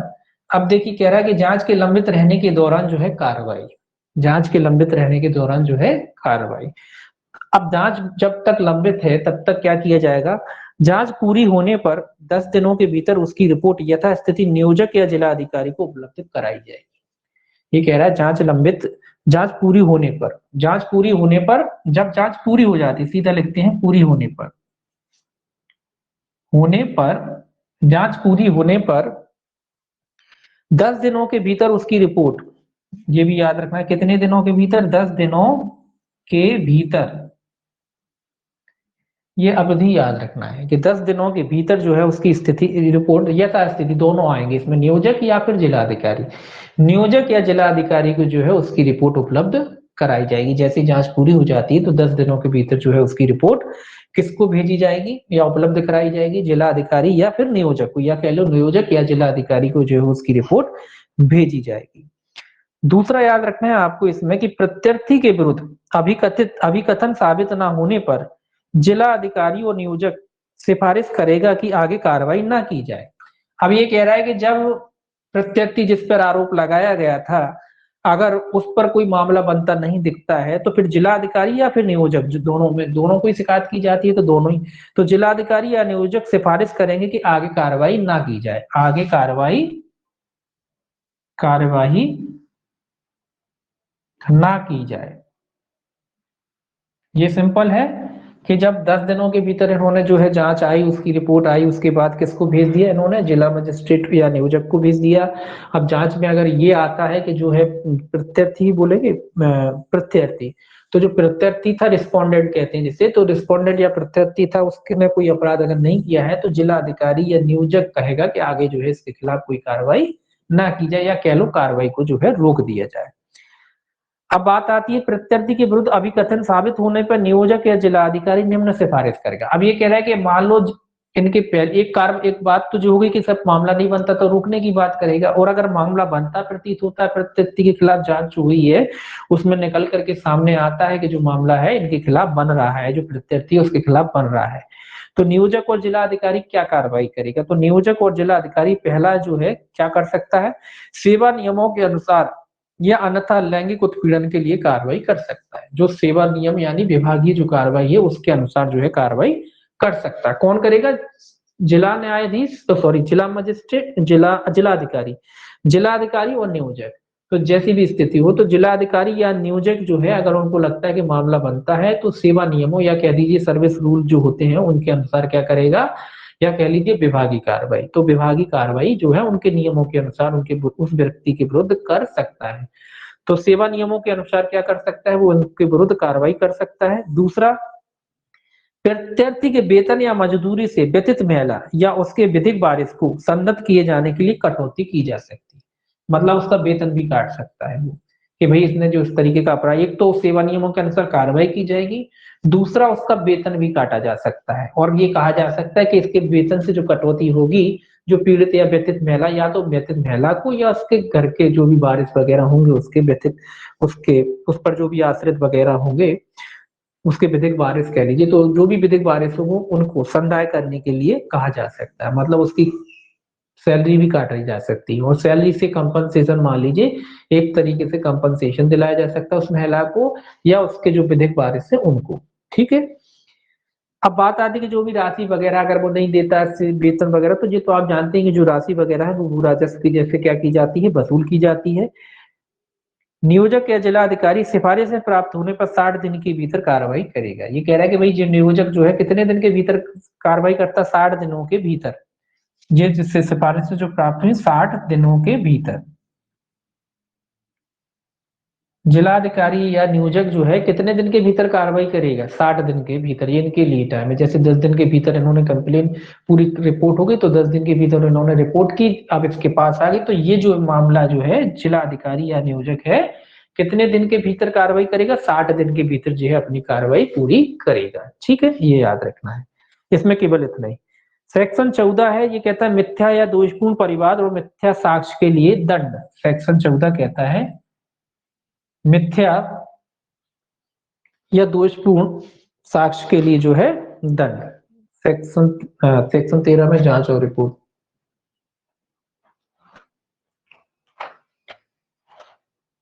सेक्शन 12 जांच के लंबित, और सेक्शन 13 शायद कहाँ रहेगा, अच्छा अच्छा अच्छा, सेक्शन 12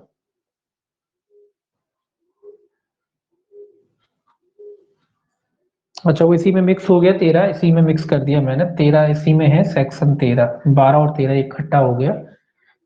देखिए सेक्शन 12 में था जांच के लंबित रहने के दौरान कार्रवाई, और सेक्शन 13 है जांच रिपोर्ट। तो सेक्शन जांच रिपोर्ट जो है 10 दिन, ये सेक्शन 13 है, ये नीचे जो है जो जांच रिपोर्ट है वो कितने दिन में होगी, 10 दिन के भीतर जो है भेजी जाएगी, और इनके खिलाफ विभागीय जो कार्रवाई वगैरह की जाएगी, वेतन वगैरह जो काटा जाएगा, ये सेक्शन 13 में है। इसके अलावा ये कहता है कि 60 दिन के भीतर जो नियोजक है या जिला अधिकारी है ये क्या करेंगे, कार्रवाई करेंगे। तो ये सेक्शन जो है आपके 13 में दे रखा है।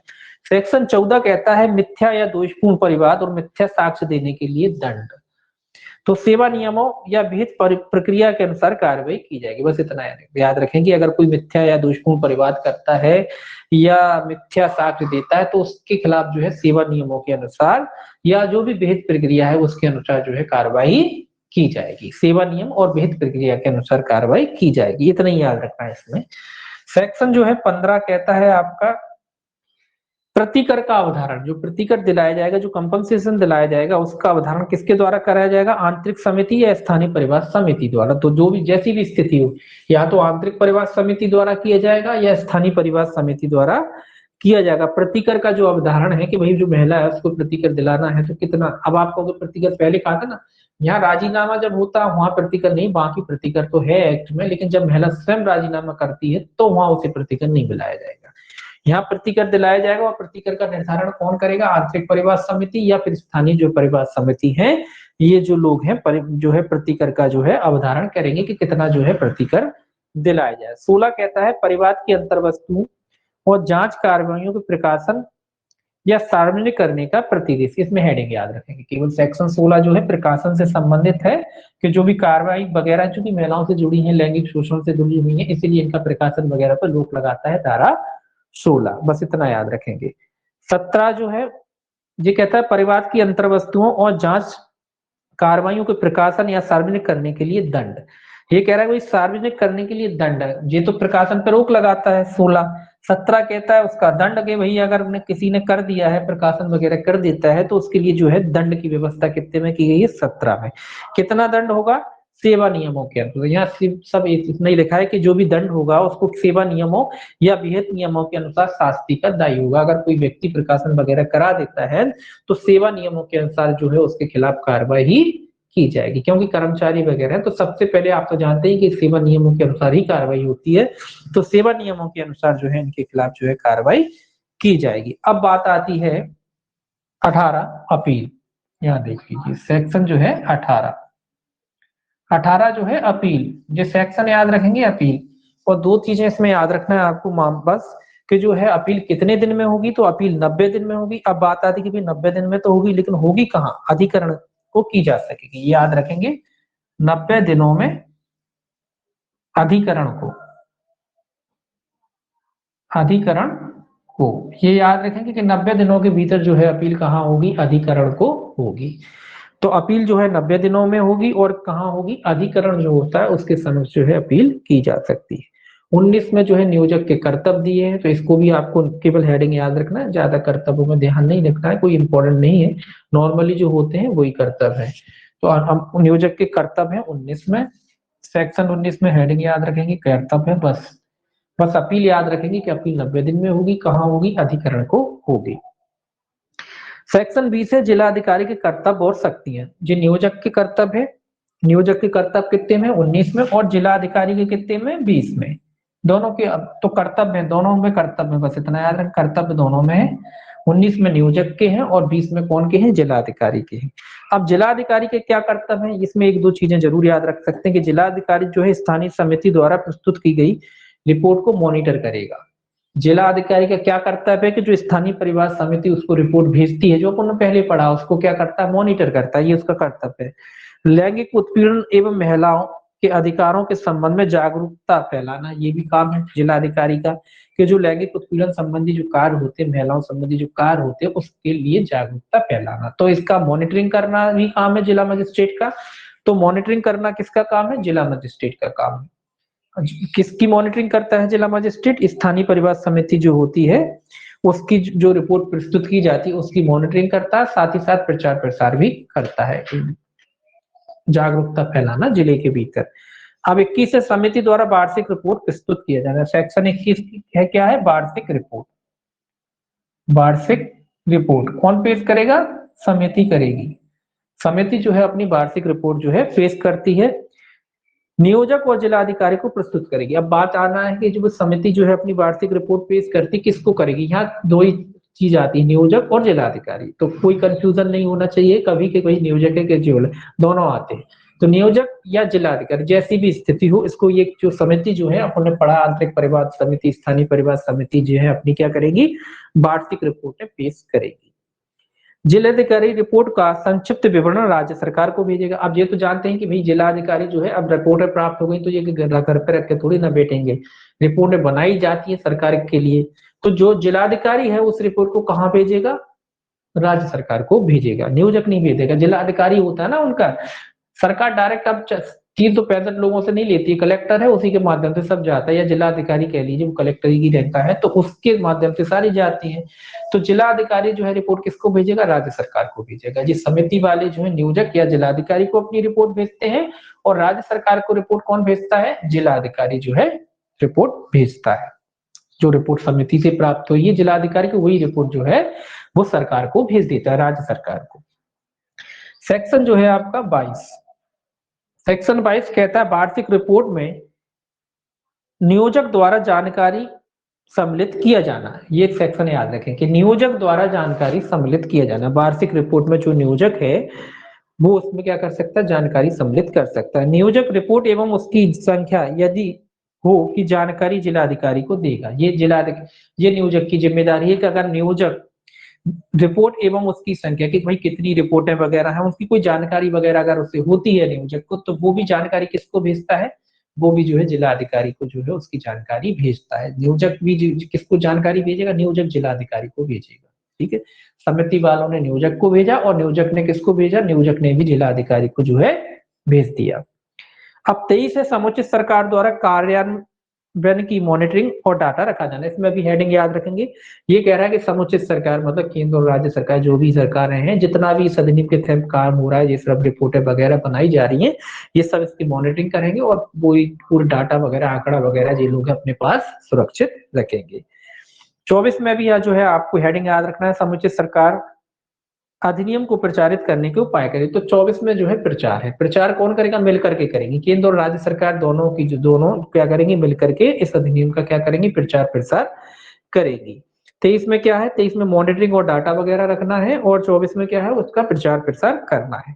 25 से सूचना मांगने और अभिलेख का निरीक्षण करने की शक्ति। तो सूचना मांगने अभिलेख का निरीक्षण करने की शक्ति का मतलब क्या है, समुचित सरकार को है। सूचना मांग सकती है किस किस से, नियोजक से और जिलाधिकारी से। जो समुचित सरकार यानी केंद्र सरकार है या राज्य सरकार है, उसको लगता है कि कोई सूचना मांगनी चाहिए तो वो नियोजक या जिलाधिकारी से कोई भी सूचना जो है उससे मांग सकती है और जो भी मामला है उसका क्या कर सकती है, मॉनिटरिंग वगैरह कर सकती है, निरीक्षण वगैरह कर सकती, जानकारी भी मंगा सकती है और साथ ही साथ उसका निरीक्षण भी कर सकती। तो किससे मंगाएगी, नियोजक से या फिर जिलाधिकारी से। नियोजक या जिलाधिकारी में से किसी से भी जो है समुचित सरकार जो है सूचना वगैरह या अभिलेख वगैरह दस्तावेज वगैरह अपने पास मंगा सकती है और उसका निरीक्षण कर सकती है। 26 है अधिनियम के अनुपालन के लिए शास्ति। ये कह रहा है अधिनियम के अनुपालन के लिए शास्ति। 26 में क्या है, शास्ति है, लिखने की जरूरत ही नहीं है। 26 में है शास्ति कि अगर नियोजक आंतरिक समिति का गठन करने में असफल रहता है। ये किसकी बात कह रहा है, ये नियोजक की कह रहा है कि आंतरिक परिवार समिति का गठन कौन करता है, नियोजक करता है, और स्थानीय परिवार समिति का गठन कौन कर सकता है, जिलाधिकारी करता है।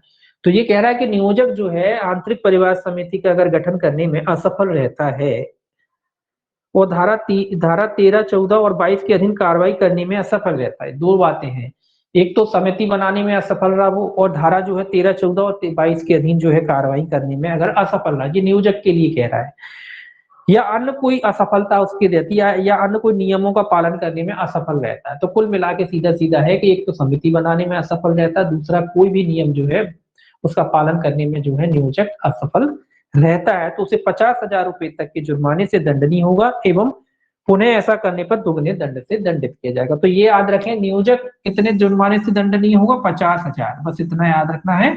50,000 रुपए तक के जुर्माने से जो है नियोजक को दंडित किया जा सकता है, दोबारा में दुगना। अगर मान लो पहले 50,000 रुपए का फाइन लग चुका है फिर भी नहीं मानता है, फिर से इसी तरीके की गलती करता है, कौन के लिए ये सजा, नियोजक के लिए। ये सजा किसके लिए है, नियोजक के लिए। ये भी याद रखें, नियोजक के कर्तव्य पालन में और जिस समिति गठित नहीं करता है उसके लिए इसको सजा है 50,000 रुपए जुर्माना। एक ही सजा है इसमें, 50,000 रुपए जो है उसको सजा के रूप में, जुर्माने के रूप में लगाया जा सकता है। दोबारा करता है तो फिर दुगना जो है राशि उससे वसूली जा सकती है। 27 याद रखेंगे, न्यायालय द्वारा अपराधों का संज्ञान। इस अधिनियम के तहत जो अपराध है वो न्यायालय द्वारा उनका संज्ञान, तो कौन सा मजिस्ट्रेट, मेट्रोपॉलिटन या कह लीजिए महानगर मजिस्ट्रेट या प्रथम वर्ग मजिस्ट्रेट द्वारा किया जाएगा। किसके द्वारा किया जाएगा, महानगर मजिस्ट्रेट या प्रथम वर्ग मजिस्ट्रेट द्वारा। कौन सी धारा है, 27, धारा 27 है, महानगर मजिस्ट्रेट या फर्स्ट क्लास मजिस्ट्रेट के द्वारा जो है इस अधिनियम के तहत मामलों का संज्ञान लिया जा सकता है। किस, अब बात आती है कि जो न्यायालय है वो किस कहा कैसे मामले का संज्ञान लेगा, महिला या समिति की सिफारिश पर। या तो व्यथित महिला है वो करती है न्यायालय में अब परिवार, या फिर समिति जो है, समिति जो समिति है या तो इनके कहने पर या व्यथित महिला की। तो समिति या व्यथित महिला जो है उसके कहने पर, व्यथित जो है महिला, तो व्यथित महिला या फिर समिति के कहने पर जो है न्यायालय क्या ले सकता है, संज्ञान ले सकता है मामले का। संज्ञान कौन लेता है, फर्स्ट क्लास मजिस्ट्रेट या महानगर मजिस्ट्रेट के द्वारा लिया जाता है। अब बात आती कि इस अधिनियम के तहत जो अपराध है वो कैसा होगा, संज्ञेय होगा असंज्ञेय। इस अधिनियम के तहत जो मामला है वो असंज्ञेय होगा, असंज्ञेय, संज्ञेय नहीं होगा, असंज्ञेय होगा। इस अधिनियम के तहत जो मामला है, अपराध है, वो कैसा होगा, वो असंज्ञेय होगा, याद रखेंगे असंज्ञेय। प्रत्येक अपराध क्या होगा, असंज्ञेय होगा, ठीक है, याद रखेंगे प्रत्येक अपराध कैसा होगा, असंज्ञेय होगा। धारा 28 में भी हेडिंग याद रखना है कि अधिनियम का किसी अन्य विधि के अल्पीकरण में ना होना। ये कॉमन सेक्शन है, हर एक्ट में आते हैं, तो इसमें भी एक्ट में आए हैं, तो ध्यान रखेंगे धारा कि धारा 28 क्या है, अधिनियम का किसी अन्य विधि के अल्पीकरण में नहीं होना। सेक्शन 29 जो है उसमें भी हेडिंग याद रखेंगे कि समुचित सरकार की नियम बनाने की शक्ति, यानी केंद्र और राज्य सरकार दोनों जो है इस अधिनियम के तहत नियम बना सकती है। तीसरे, कठिनाइयों को दूर करने की शक्ति। कठिनाइयों को दूर करने की शक्ति केंद्र सरकार की है 2 वर्ष के भीतर, ये जो है आपको याद रखना है, बाकी इसमें कुछ नहीं है, तीसरी धारा है। अब कल जो है अपन पढ़ेंगे मध्य प्रदेश विशेष न्यायालय अधिनियम, छोटा है ये। अगर ये कल छोटा, अगर मध्य प्रदेश विशेष न्यायालय अधिनियम जल्दी हो जाएगा तो फिर अपन कल मध्य प्रदेश विशेष न्यायालय अधिनियम और आपका मध्य प्रदेश लोक सेवाओं के प्रदान की गारंटी अधिनियम दोनों पढ़ेंगे, ठीक है, अगर एक साथ अगर टाइम बचेगा तो, है ना, तो क्योंकि दोनों छोटे हैं तो दोनों को एक साथ पढ़ेंगे, वैसे हो जाएंगे दोनों, तो दोनों एक साथ कल पढ़ेंगे, मध्य प्रदेश विशेष न्यायालय आपका और आपका मध्य प्रदेश लोक सेवाओं की गारंटी अधिनियम, बस, ठीक है, ये दोनों एक साथ देख लेंगे अगर हो जाते हैं तो कल, ये दोनों कल देखेंगे। बाकी 2-4 एक्ट और बचे हैं आपके, बस छोटे छोटे हैं बिल्कुल, वो भी 2-2 हो जाएंगे। चलिए सर सर सर आप